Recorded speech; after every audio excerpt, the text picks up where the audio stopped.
কাসা ভাই, আজকে বিসিবির একটা বোর্ড মিটিং হয়েছে, সেই মিটিংয়ে সিদ্ধান্ত এসেছে নির্বাচনে 3 সদস্য বিশিষ্ট একটা নির্বাচন কমিশন গঠন করা হবে। সেখানে এনএসএর মেম্বার থাকবে একজন এবং বিসিবি থেকে 2জন মেম্বার থাকবে, বোর্ড মেম্বার। তো বিগত নির্বাচনটা বেশ প্রশ্নবিদ্ধ ছিল এবং সেই নির্বাচনের বোর্ডটা ভেঙেও দেওয়া হয়েছে। তারপরে আবার একটা নির্বাচন এবং সেই নির্বাচনে আবার 2জন বোর্ড মেম্বার। এই বোর্ড মেম্বারদেরকে নিয়ে আসলে নির্বাচনটা কতটুকু আসলে মানে ফেয়ার হবে, কি মনে করছেন আপনি? ধন্যবাদ ডায়না। বেশ, আপনি বললেন যে বেশ প্রশ্নবিদ্ধ ছিল, আমি বলবো যে বেশ না, অনেক বেশি প্রশ্নবিদ্ধ ছিল, পুরোটাই প্রশ্নবিদ্ধ ছিল বলেই কিন্তু সেই বোর্ড 9 মাসের বেশি টিকতে পারেনি। সো এই বোর্ডের সবচেয়ে বড় যে কাজটুকু হবে সেটি হলো যে একেবারে প্রশ্নহীন একটা নির্বাচন করাটা, কোনো ধরনের কোনো বিতর্ক যাতে না হতে পারে এবং কাউকে যেন মনে না হয় যে ইচ্ছে মানে জোরাজুরি করেই কেউ নির্বাচনে অংশ নিয়েছে বা আপনার কোনো ধরনের নিরপেক্ষতা না রেখে নির্বাচনে যারা অংশ নিচ্ছেন তারা নির্বাচিত হয়ে যাচ্ছেন বা কোনো ধরনের জটিলতা যেন তৈরি না হয়, এই বিষয়টা তাদেরকে সবার আগে নজরে রাখা উচিত। আর আপনি যে প্রসঙ্গটা বললেন যে 2জন বোর্ড থেকে 2জন কেন, দেখুন ক্রিকেট বোর্ডের নির্বাচন যখন হবে এখানে অনেক ধরনের, এটা কিন্তু অন্যান্য জায়গার বা অন্যান্য সংস্থার নির্বাচনের মতো না। এখানে আপনি কাউন্সিলর কারা হবেন, সিস্টেমটা কি, গঠনতন্ত্রটা কি, সেটাও কিন্তু আগে জানতে হবে।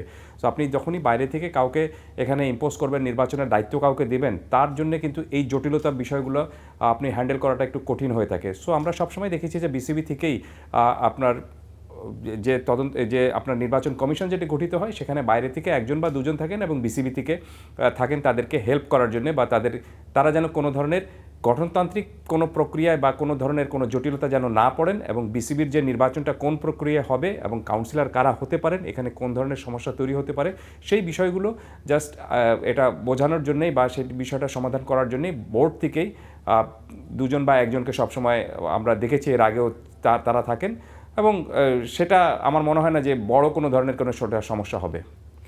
আপনি নিজেই বেশ কয়েকটা নিশ্চয়ই নির্বাচন কভার করেছেন, বিসিবির ইলেকশন। তো আসলে বাংলাদেশের রাজনৈতিক প্রেক্ষাপটে আসলে কতটুকু ক্ল্যারিটি নিয়ে আসলে বিসিবির নির্বাচনটা এবার শেষ হবে, কি মনে করছেন আপনি?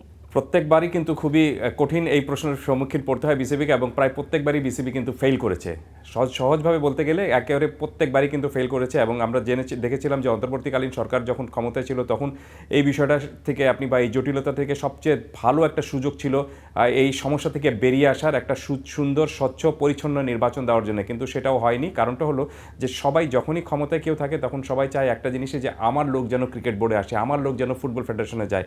এই আমার লোক, এই ব্র্যাকেট থেকে আপনি যদি বেরোতে না পারেন তাহলে দেখবেন যে রাজনীতির যে ক্ল্যারিটি থেকে বেরিয়ে আসার, রাজনৈতিক জটিলতা থেকে বেরিয়ে আসা একটা একদম পরিচ্ছন্ন নির্বাচনের যে বিষয়টা আপনি বলছেন সেটা সবসময় কিন্তু অপূর্ণই থেকে যাবে। সো আমি এবার আশা করছি অন্তত সেই ধরনের জটিলতায় যেন ক্রিকেট বোর্ড না পড়ে এবং সেই জটিলতায় যদি ক্রিকেট বোর্ড যায় তাহলে সবার আগে আমি কিন্তু, যেহেতু আপনি বললেন যে আমি অনেকগুলো নির্বাচন কভার করেছি এবং এই নির্বাচনের প্রশ্নবিদ্ধ নির্বাচন যেগুলো ছিল বা নির্বাচনের যে মানে আপনার অনিয়মগুলো যেগুলো হয়েছিল সেগুলো তুলে ধরেছি। এবারও যদি সেরকম কোনো ধরনের অনিয়ম হয় তাহলে সবার আগে কিন্তু আমি আবার কলম ধরবো এবং আমি লিখব।